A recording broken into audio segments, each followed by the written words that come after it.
임차인이 이제 권리금을 신규 임차인으로부터 받으려면 반드시 필수적으로 필요한 게 임대인이 신규 임차인과 임대차 계약을 체결해줘야 됩니다. 그래서 상가권리 임대차 보호법에서는 이 임대인에게 특별한 이유 없이 이 신규 임차인과 임대차 계약 체결을 거절하면 안 된다라고 되어 있고요.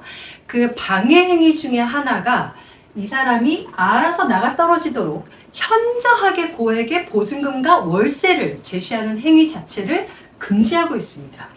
그래서 문제가 되는 게 그러면 현저하게 높은 보증금과 월세가 어느 정도 수준이냐라는 게 애매해지죠. 저희 상담 사례를 보면요. 월세를 원래 이분이 240만 원으로 받고 있었어요. 근데 임차인이 신규 임차인에게 나는 지금 240만 원을 주고 있습니다 라고 해서 주선을 했는데 임대인이 하는 말이 나는 300 이하로는 절대 안 된다 라고 하는 거죠. 근데 이 300만 원으로 내놨을 때 아무도 보러 오는 사람이 없다면 이 금액은 현저하게 높은 월세다 라고 볼 수가 있겠죠. 그리고 이 월세로는 상가를 보러 오는 사람이 있지만 만약에 임차인이 제시하는 권리금이 너무 높아서 들어오려는 사람이 없다 그러면 그때는 권리금의 문제가 되겠죠. 이번 방송은요, 임대인이 신규 임차인한테 현저하게 높은 월세를 요구하면서도 단서를 다는 거예요. 단 협의 가능하다. 자, 이렇게 했을 때 이게 권리금 회수 기회 방해일까에 대한 내용입니다.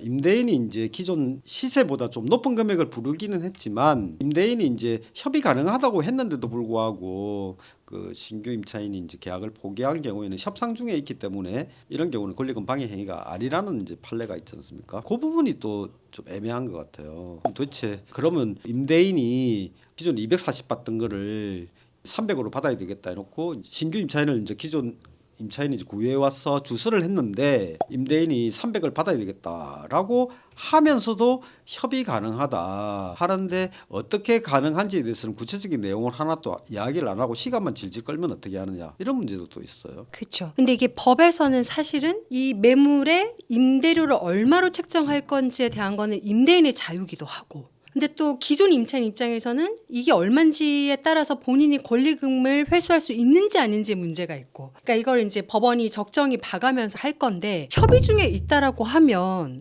사실 협의를 해봤어야 되는 거죠. 일단은 이제 법원에서는 이제 협의 중이냐 아니냐 이제 이렇게 보는데 임대인이 말로만 협의 중이라고 하는데 실제로는 협의할 마음이 전혀 없이 그냥 말로만 이제 협의 중이다 이렇게 했다면 그거는 이제 협의 중이 아니라고 법원에서 판단할 걸로 보여지기는 합니다. 근데 협의 제스처를 우리가 먼저 임차인 쪽에서 계속 해봐야 임대인이 말만 저렇게 하더라라는 게 밝혀지니까요.